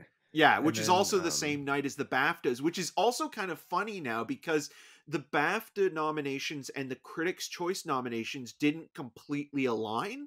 So in terms of who's going to show up at what awards, It'll be who got nominated at each one, and then Exactly. some people will have to make a choice. Right? Yeah, like Kirsten Dunst and Jesse Plemons, because Kirsten Dunst didn't get nominated at BAFTA and Jesse Plemons didn't get nominated at the Critics' Choice. But they got nominated on the Other opposite? side. Yeah. That's interesting. It should be fun. I mean, I always like award season, so I'm excited to watch the Oscars. It's always a fun night of. I'm very curious of what they'll do with the presentation of it all. Yeah. Because I actually didn't mind last year's at the kind of more, it was very straightforward last year. There was a couple awkward bits. Remember, like the karaoke singing or whatever was weird, and there was a couple weird bits, but I Because kind it's of going like back to the Dolby Theater, Yeah. right? Yeah. So it'll be a more classic show. They haven't announced a host yet. They might have multiple hosts, but should be interesting nonetheless. Let us know what you guys want to win. Tweet at Eric and I or something. And was I'm was curious to Malignant snubbed in Best Picture? They need justice for Gabriel. All righty, Eric. Was there any kind of news or anything else you wanted to talk about? Like for just what we've been watching, I kind of mentioned that I watched Ronin and dug it quite a bit. Great car chases, like you're saying. Great cast. A great late 90s action movie. I was just saying this to Nevis while we were watching that I just love like 80s and 90s action movies because like it's just it was a time where they just cast like old white guys like in action movies like all the time. Like and they weren't like, some of them were handsome, obviously, like De Niro's a handsome guy or whatever, and like, but a lot of the times it's just like guys with bellies and like are balding, and like it's just it was a time where you could Men with cast like, character. you could cast anyone as an action hero or in an action movie, and it would just weirdly work. Where now I feel like, you still get those here and there, but like I feel like everyone's beautiful and like, Or they or have ripped to or sort of like, like train for like half a year and yeah. learn sort of like multiple skills in order to play the part. Where it's like De Niro probably just like came off of like one production to another and was like, okay, like let's just do this. Yeah. But it So is it is like, a lot of people do consider it to be like one of De Niro's last like really good performances up until like Silver Linings Playbook, because there was this long period of time where like after Heat, which I think is like his last truly like great performance in the 90s, where like he really started to phone it in and like analyze this and analyze that, kind of gave him more comedic roles again. And I know that like, with Midnight Run, he kind of found a comedic avenue to kind of play up at those, buddy comedies with Billy Crystal, kind of really like pushed him into that category. And then he started just taking roles for money because he had to pay for Tribeca and his restaurant investments and things like that. So he was doing stuff like Rocky and Bullwinkle, and this was also when John Frankenheimer was close to the end of his life, and like his sort of tumultuous sort of relationship to the film industry had been kind of defined, up until then, with The Island of Dr. Monroe and how that production went to hell. And so this was kind of almost like, in Reindeer Games as well, which is not very good. So this is kind of like him kind of going back to when he, made, a movie like The Train. And so like it is like this kind of like classic kind of like muscular tough guy Yeah. Euro trash movie, but still kind of classy and beautifully shot and edited, and the car chases are incredible.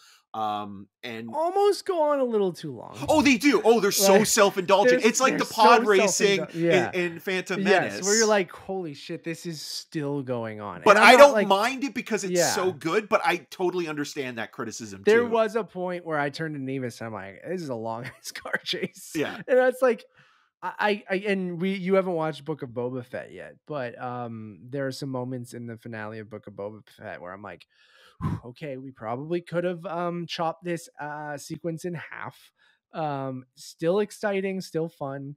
But yeah, I enjoyed Ronin thoroughly. Like I just like action movies from that era. And I was thinking those exact things that you were talking about, because I was like, what era of De Niro is this? I'm like, is this kind of when he started to like fade out a little bit? Yeah. Because it seemed like late stage before, obviously he's made a comeback and everything you just mentioned. But I didn't think it was 98, because like I was watching it and I thought it was either early 90s. I'm like, oh, this is post Goldeneye for Sean Bean. It's like it was Doesn't just make it. it's a weird Spoiler. Yeah. It's no shit. He's a living spoiler. Like he pops on screen and I'm like, I Oh, was you are talking to Nevis fucked. about it. And I'm like, yeah. I'm like, and she's like, why would you say that? I'm like, oh, Nevis. I'm like, there's a hilarious montage video on YouTube that just calls Sean Bean Dies in Everything, I think it's called. Or Yeah. like, and it's just a funny montage. But of it's him usually, it's dying like, in how everything. bad is he going to Um, die? yeah. So always funny to see him pop up, because you're just like, well, I know you're either going to be the bad guy even though you were the good guy, and you're probably going to die at some point. So And Jean Reno at that um point was also yeah. still riding high off of The Professional and like kind of even Mission Impossible at that point. So Right. Yeah, I forgot that he's in that first one. So I had fun I with don't that. like rats. Yeah. Other than that, we don't have to spend too much time. We can kind of wrap up the show soon. But have you watched anything else you want to I talk mean, just about, go to or? rogerstv.com/cinema scene and see my reviews for the Liam Neeson action thriller Blacklight, the rom-com based on a graphic novel Marry Me starring Jennifer Lopez and Owen Wilson. My Wow. review for Steven Soderbergh's Kimmy, the worst person in the world. and Death on the Nile, which we have a review up on the site. Yes. We didn't review everything Eric mentioned because I don't know if I talked about it. Oh, I and I saw mentioned it very. Jackass Forever as well, which I Yeah, really we're gonna liked. have a review for that because I really do want to watch Jackass. It's just so. If you didn't catch the Greg Miller episode, I kind of dropped it in at the end of the episode. I started a new job as a writer and question producer on Family Feud Canada. So I have been very busy over the last 2 weeks doing that. So I still can't get over that one Twitter viral tweet. Yeah, there's a bunch. I saw another one today that I'm like, the American version. It's interesting because I'm learning a lot. A Family Feud can get away with some pretty interesting or raunchy or sometimes surprising answers where it's on the CBC and stuff here. Like we're not more tame. We're just trying to be funny, but not. Yeah. Anyways, it's interesting. It's been a huge learning experience and been challenging and been fun. But because of that, I'm still kind of figuring out my schedule. It is flexible, and obviously we can do this podcast at night or whenever, and I can still go to screenings and things like that because I can kind of make my own hours as long as I get my work done. So we will have a review for Uncharted coming up. Yes, we will have a review for Uncharted. I will see Jackass soon. I've been dying to see it. It's just with this job and my birthday and things like that. And it's again, Death on the Nile I did see because Nevis and I went to go see that together. And you needed to recover from Five Cream. Yes, and you guys can check out our spoiler review of Five Cream as well. So I did get to see Five Cream eventually and Death on the Nile, so you guys can check out those reviews. But Jackass, I would still obviously love to talk to Eric about, even though I don't know how much critical analysis there is about Jackass. No, but there's a lot of dick trauma. It should just be fun to talk about. I will say this, spoiler alert. I think the third one is my favorite of the films. It's almost like the Toy Story 3 of that series. Is this the Toy Story 4 of the Jackass? It kind of is. It's almost like I still really liked it, and like I think if you don't like Jackass, you're not going to be won over by it. That's why I haven't seen it yet, because Nevis is like, But it's a good footnote. Like I feel 3 is like the one where like it all came together in this really wonderful culmination, and like that opening sequence cannot be beat, man. Jackass 5 and IMAX has to do it. So yeah, I did see Five Cream and Death on the Nile, so you guys can check those out. I haven't really been watching much because I've just been busy. So like I'm gonna start reviewing stuff with you again and get back now that things are open. But the trips to the movies have been good. Like, I mean, there was a couple, like when we saw Five Cream, there was like 4 younger, like I don't know if they were teens or just younger people, I'm old now, who kind of talked throughout a lot of it, but like it didn't bother me. It's a horror movie, and I'm like, you know what? I'm just trying to be more chill now. Like I'm just trying, like unless it's really impeding like my enjoyment of the movie, I'm like, I'm trying to let things slide more often because it's exhausting if you have to do it every screening. So but luckily Death on the Nile was like, I went to AVX on a Wednesday and it was like empty, but like everyone who was there was like really quiet and respectful. So like the trips back to the movies have been pretty good. I don't know how about you, but yeah, I actually really had a wonderful time watching Jackass Forever with the crowd that was there. I mean, when I say crowd, I mean like there was about like probably 10 people in total, but I think a movie like that does help when you are as a communal experience watching a film like that together with people when you're reacting viscerally to certain things, and I think that kind of enhances your experience overall. And then with Scream, I had no problems either. Like it was just kind of like, again, everybody was respectful for the most part, and I think it was because I went to an earlier screening when the lockdown or when theaters opened again they opened, so like there weren't as many people there. And then with Death on the Nile, it was a press screening, so of course it was going to be fine. Right. But yeah, like it's been. Was the theater freezing? No, it wasn't. I mean, maybe that mustache somehow kept me warm, and I just rode my way through that entire movie. Yeah, it is wonderful, that mustache. It is good. Which you guys, again, that opening of that movie, go listen to our review. Cool, man. There was a few pieces of news, trailers. Oh, so we're not going to talk about trailers on this episode. I really want to talk about Jurassic World Dominion, and a few other things, but Men. yeah. Nope is coming up as well, so Nope. we'll talk So about like that after the it's Super Super Bowl. Bowl. Yeah. So the Super Bowl is this Sunday. Um Eric and I Sunday? decided that there'll be so many trailers between now and Sunday night that we should probably just save them all for a conversation. Like we could do individual ones on like Jurassic Park and Men Obi-Wan will and probably stuff. even drop. Yeah, Like, on Sunday probably too, right? So yeah. like the Super Bowl, there's always at least 5, 6, 7 different trailers. Some, for movies we've already seen teasers for and stuff like that. I'm But really hoping that a re-edit of Cloverfield Paradox will drop. yeah. I mean the Father Stew trailer just Oh, dropped. I saw that and I couldn't stop laughing my ass off. It's Mark Wahlberg is now entering that territory. I mean, yeah, Mel I know, Gibson being right? in it, but like of the like conservative Christian asshole. So like, and it's a shame because when he is good and stuff, like obviously Boogie Nights and The Departed, like he can be likable, but now I'm kind of worried where like he'll end up in the kind of like the Chris Pratt kind of thing where like Yeah. he's doing all these religious movies. Yeah. So we'll do a whole Super Bowl. I think we did this last year as well. So like we'll do a whole Super Bowl episode where we talk about some commercials, we'll talk about trailers. Like there's a Dr. Evil GM commercial There's a that I Jim saw Carrey that just cable guy yeah. commercial. Oh, is there? Oh Jesus yeah. Christ. So we'll talk about all that like probably on Monday or Tuesday after the Super Bowl.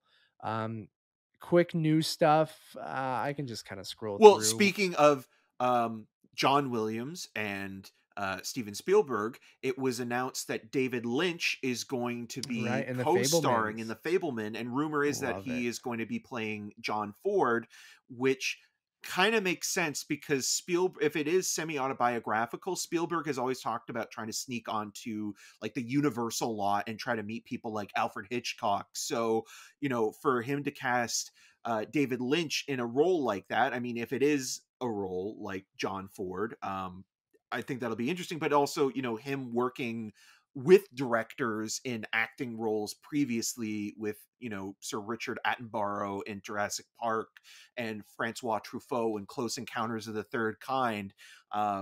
It makes sense that, like he would, pluck another filmmaker, but it's just like those, like, the melding of those two minds coming together just really weirdly excites Oh, me. I love it, man. I'm excited for Fablemans. It's me, Gordon. Yeah. I love it. There was a piece of Marvel news I saw drop. What was it? Someone got cast in It was something. the In the Heights actor Anthony Ramos Oh, was right. cast in Ironheart, right? In a role Yes, that's supposed to yes. be like Jonathan Majors. I was going to say Kang, the Conqueror, and that it's going to kind of set up for multiple series and films in a role that is still undisclosed. Good for him. Yeah. I'm excited for Ironheart. I think that will be really, really cool. And Riri Williams is supposed to be introduced in the next Black Panther movie, which they've started shooting again and hopefully can finish in time. So that should be interesting. Let me see. Before we wrap up, I finally watched the Lost City trailer before Death on no before Five Cream, and that movie looks fun. Well, it I'm is a kind of riff on down. Romancing the Stone. The Yeah. thing that I actually like, I mean, obviously they're really playing up, and I wish they didn't show the Brad Pitt stuff in the trailer. Like, Yes, I I think they should agree have with left that that. because that was a great. Like I had no idea You're so with this movie. I'm handsome. like, My dad's a yeah. weatherman. The thing I do also love, and I mean, like that, it was the best thing. Channing Tatum hasn't done a movie for a while, and he has obviously Dog coming out, which is going to be playing in Canadian theaters. It wasn't, and then it got picked back up again. But Channing Tatum was probably the best thing in Free Guy, and he is so good as a comedic actor that there are certain looks that he gives, like in that trailer for The Lost City where someone wants to take a selfie with him, that I've seen the Yeah. trailer a couple of times now before. It was with Jackass and Scream as well. And I still laugh at that. Like he is so good at comedy. So Yeah, I totally agree. Like him talking about that 21 Jump Street Men in Black crossover that was going to happen, and him saying it was one of the funniest scripts he's ever read, and that he's like it could potentially still happen, which I will really hope, but I won't get my hopes up because it just sounded so funny, and I do really like him as a comedic actor too. Futurama's coming back. um I was never a Futurama guy. I remember um kind of not watching the series, but I remember like when it first premiered, kind of watching like a couple of the episodes because it played after The Simpsons and things like that. But it does yeah, have a cult following. But at the same time, it's like why just leave it alone. Like I know Family Guy and American Dad, were shows that got canceled and then kind of became even more found success. success, yeah. But those first 3 seasons of Family Guy, I think really were great as just a weird kind of cult series that Fox canceled and then I canceled, can't believe it's 30 still other on. shows. Yeah, and now though, like it's not funny anymore. And I mean I mean, Seth Simpsons is still Seth going, man. MacFarlane has overstayed his welcome in a lot of ways. I mean, The Simpsons is not. I mean, hasn't been great forever, but I heard from some people it got decent again. It's just so many people have tuned out that they haven't been watching it. And then, you know what I put on the other night? The Who Shot Mr. Burns that is a two-parter. good episode. I was like, you know The what? Twin I'm in the Peaks joke mood. too, right? Yes, yeah, yeah, the backwards talking, it's great.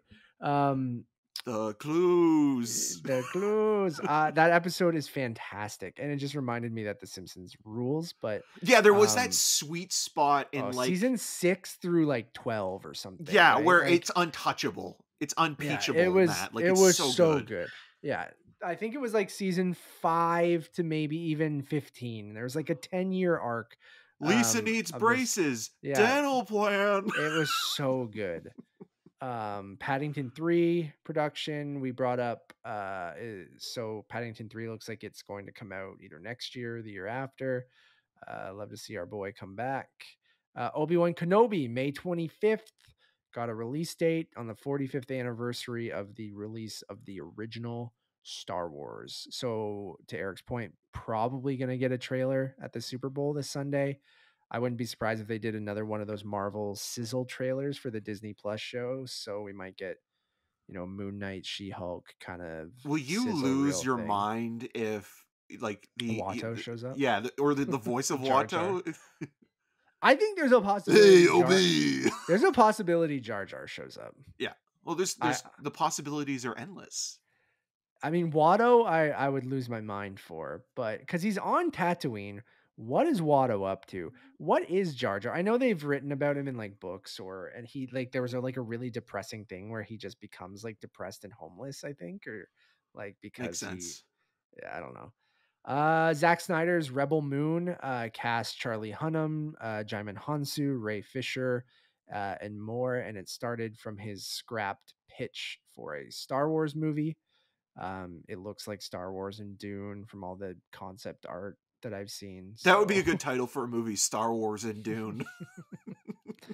um, interesting. Squid Game is coming to theaters for 2 nights only in New York and LA. Weird. Um, yeah, Anthony Ramos in Ironheart, which is what we brought Wasn't there up. another piece of Marvel casting that was kind of interesting I'll scroll recently? through. America Ferrera joined the Barbie movie with Margot Robbie.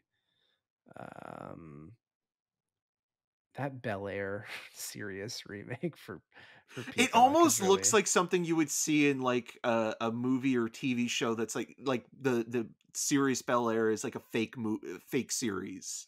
yeah. Adam Driver is playing Enzo Ferrari, so classic Italian actor Adam Driver, uh, now playing Enzo Ferrari in Michael Mann's Well, it was movie originally with supposed to be Hugh Jackman, yeah. and scheduling or what have I you. mean, I So love that Adam Driver just working with every huge director. Um, and then Penelope Cruz and Shailene Woodley is also in the movie. yeah, Um, but I just love they're like, we need an Italian. You know who was in House of Gucci? Adam Driver. Well, and it's Um, also with Michael Mann though. The thing that I mean, like I like Michael Mann a lot. Same. Same with Heat. He hasn't directed a feature since Public Enemies, which was back in 2009. It's a So long time. Um, was this what you were talking about? Craven the Hunter, Russell Crowe. I don't I think I so. didn't even see that piece of news. So this is how out of the loop I've been. So he's gonna be in Um, Thor: Love and Thunder. He's already been in Man of Steel, and now he's gonna be. Oh, Dakota Johnson was oh, the Madam Web, which yeah, is also in that Sony but has it been Spider-Man verse, right? confirmed yet? Because I think she posted something on like her Instagram account that like she was alluding to that it's happening. Right. Right. I'm trying to think if there's anything else. I don't think so. There's probably more, but I think the Oscars were our big topic of the show. Eric, any plans for the weekend, the rest of the week? No, I'm probably just gonna kick back, relax, and just probably catch up with the Book of Boba Fett and Peacemaker. God, Which I've been Peacemaker I dying to have make, been yeah, really same, enjoying. dude. It really is it is a chode, a shower, not a grower. Or a grower, not a shower. Yeah, it has Yeah. grown on me though, quite a bit. And the one sequence that I really loved was that escape sequence from his trailer when they're hopping around in It's the great. in the trees. I love the butterfly sequence at the end of the last episode. I think it's really disturbing and kind of visually really cool. Not sorry, no spoilers. You don't know what the fuck I'm talking about Come, if you come, haven't my watched, lady, but you're my butterfly, sugar, that baby. they should have played that. I mean, the Or song somebody choice should that do an edit on yeah, YouTube. I could easily do that because the song choice they do use is good. Um, but I I'm really digging it. Like I've been itching to watch today's episode, which I will do immediately after recording. Um, like I never thought the day where I'd be more excited for a DC show than a Star Wars show. And that's kind of how Book of Boba Fett has kind of I don't know whether we do a spoiler cast for Book of Boba Fett. Maybe if we have time or we want Right. to, because I think that there is some interesting stuff to talk about, and that Do you really, really of want to taste and it? where they're yeah, God, what a good intro. But Boba Fett, I mean, I tweeted it out. I liked the 2 Mandalorian episodes. I did not really care for any of the Boba Fett episodes. So Interesting. Where I've actually um been kind of liking Book of Boba Fett. interesting. Yeah, I think it's reminding me more of Star Wars than even some And of the. you've only not watched the finale, Yeah, right? And are you fine with the 2 episode kind of detour? yeah, Okay, I like cool. those as well. I I I love the Bryce Dallas Howard episode. yeah, I thought that was amazing. yeah. But I And I like the liked. Dave Filoni episode too. Like, I even like the stuff with like I understand where like I just don't think those 2 episodes had any business being in this show. I get it. Like, I do, and well it's I'll wait till connective you. tissue though. Like I It think is, but I it's think called the part of it Book of is Boba Fett. I know, Like, but Boba Fett was a character that was in the original but then call it something different. Like I don't know. Like we'll talk about it once you've Book of we do have to Watto. do we do have to do a spoiler cast or something because like again, I don't think the show's awful or anything. I did say I think it's a bad Boba Fett show because I just feel like it got It too should have been called I Killed like Bib Fortuna for $230. I think there's some great stuff in that show and ultimately I like Star Wars, so I like just seeing more Star Wars. I just we'll get into it once you've watched the finale, but um I did really love those 2 episodes of Mandalorian, which are basically like you could have done that at the beginning of season 3, but whatever. All right, everyone. I think I'm going to call it here. The Naked Gun. Seth MacFarlane and Paramount want Liam Neeson to star in the reboot. Well, it's got to be better than Blacklight. I missed so much this week. Gumby franchise rights acquired by Fox with plans to reimagine characters for live action and animation. Like I feel like I'm so out of the loop when I'm just not on Twitter 24 hours a day Right. when I actually have shit to do. Dark Gumby. Yeah, God. Anyways, everyone, thank you for listening. We have a couple other shows that we would love for you guys to check out. You guys can check out Untitled Movie Reviews, where Eric and I have a spoiler review, since Five Cream's been out for so long, both in the US and, for a couple weeks here in Canada. Eric and I are just gonna, maybe brief conversation about spoiler free at the beginning, but we're gonna do a spoiler review of Five Cream, as well as a review for Death on the Nile. So if you like whodunits, there's a lot for you right now. The After Party on Apple TV is awesome. You guys should go watch that. The newest episode, High School, should be out as you're listening to this, and it is fantastic. And then if you Waltz two interesting whodunits, to varying degrees with Five Cream and Death on the Nile. So I'm excited to talk to Eric about those. But by the time you're listening to this, those should be up. So go check those out. YouTube and podcast services will also have. I just thought of something really good. Imagine if Ghostface had a sweet mustache. Oh yeah, that'll be the day. Like on the mask or the person who's under the mask? Both. Okay. Yeah, takes it off, has another mustache. So you guys can check those out. We'll have also a review for Jackass, Uncharted. We got Batman tickets. There's lots of good stuff coming up. So keep an eye on Untitled Movie Reviews on YouTube podcast services. One-stop shop for everything. You can just go to Letterboxd and go to Untitled_movies. Go to our HQ. It's probably your easiest spot to find everything that we do. Yeah. So as always, my name is Matt Rohrbeck. You can find more of my work around the internet, mostly at untitledmoviepodcast.com, and maybe soon on Family Feud Canada. We'll see if one of my questions get through. I'll let you guys know. And you can follow me on all those social medias at Matt Rohrbeck. And I'm Eric Marchin. You can find more of my video reviews on rogerstv.com/cinemascene and on the social medias at EM6211. Until next time. Happy birthday, Matt. Thanks, buddy.